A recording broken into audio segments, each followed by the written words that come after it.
যদি আমি বলি আমার রাসূল কেমন ছিলেন, তিনি ছিলেন মধ্যম আকৃতির, তিনি না লম্বা না খাটো। তিনি কখনো বা যখন হাজারো মানুষের সামনে দাঁড়াতেন, বিদায় হজের সময়ে 1,40,000 সাহাবা যখন ময়দানে, তিনি যখন আস্তে করে উঠে দাঁড়ালেন, ওনার চাইতে অনেক লম্বা লম্বা মানুষ থাকার পরেও অবাক বিস্ময়ে সবাই তাকিয়ে দেখলো সবার উপর দিয়ে যে মানুষটির মাথা মুবারক দেখা যায়, তিনি নবী মুহাম্মদুর রাসূলুল্লাহ সাল্লাল্লাহু আলাইহি ওয়াসাল্লাম। তিনি মধ্যম আকৃতির হওয়ার পরে সবার উপরে তার শির, সবার উপরে তার মাথা। সবাই অবাক বিস্ময়ে তাকিয়ে দেখলেন তার চুলগুলো হালকা হালকা কোঁকড়ানো।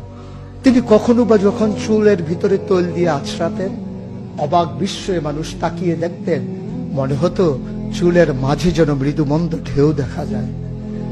তার কপালটা ছিল চওড়া শুভ্র, তার চোখের ভ্রুগুলো ছিল ধনুকের মতো বাঁকা, তার চোখগুলো ছিল টানা টানা ভাসা ভাসা, তার চোখের পাতাগুলো ছিল গোলাপের পাপড়ির মতো। তিনি কখনো বা যখন চোখের পলক ফেলতেন, অবাক বিস্ময়ে মানুষ তাকিয়ে দেখতেন, মনে হতো মৃদুমন্দ বাতাসে গোলাপ পাপড়ি দোল খাচ্ছে। তার চোখের সাদা অংশ ছিল রক্তিমাভ সাদা, কালো অংশ ছিল তার কৃষ্ণ কালো।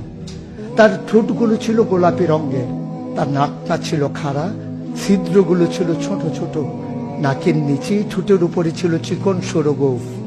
তিনি কখনো বা যখন মুচকি হাসতেন, তার গোলাপি রঙের ঠোঁট দুটো যখন একটু ফাঁক হয়ে যেত আর দাঁতগুলো যখন বের হয়ে যেত, মানুষ অবাক বিস্ময়ে খুঁজত কোথাও যেন বিজলি চমকিয়েছে। তিনি যখন প্রচন্ড গরমের মাঝে ঘেমে সিক্ত হতেন, কপালে তার মুক্তার দানার মতো ঘাম জমে যেত। তিনি যখন দৌড়ে দৌড়ে তার বিবিদের ঘরে যেতেন, আমাদের মায়েদের ঘরে, আল্লাহ রাসূল সাল্লাল্লাহু আলাইহি সাল্লাম ঘরে ঢোকার পরে মায়েরা দেখতেন কপালের মাঝে মুক্তার দানার মতো বিন্দু বিন্দু ঘাম জমে আছে। মায়েরা বলতেন, গুস্তাকি মাফ কর দিজিয়ে, বেয়াদবি মাফ করবেন, আপনি চুপটি করে একটু বসুন।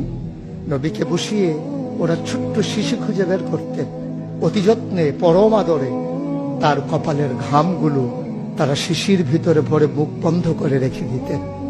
ঈদ যখন আসতো, বিয়ে যখন হতো, জমানো ঘাম তারা আতর হিসেবে ব্যবহার করতেন।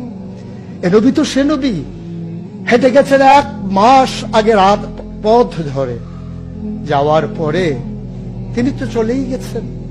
1 মাস পরে যখন আবার ওই পথ মারিয়ে কোন এক সাহাবা যাচ্ছেন, স্থানীয় বাসিন্দা যারা রাস্তার কিনারে যাদের ঘর, তাদেরকে ডেকে বললেন, ভাইরা, এ পথ দিয়ে কি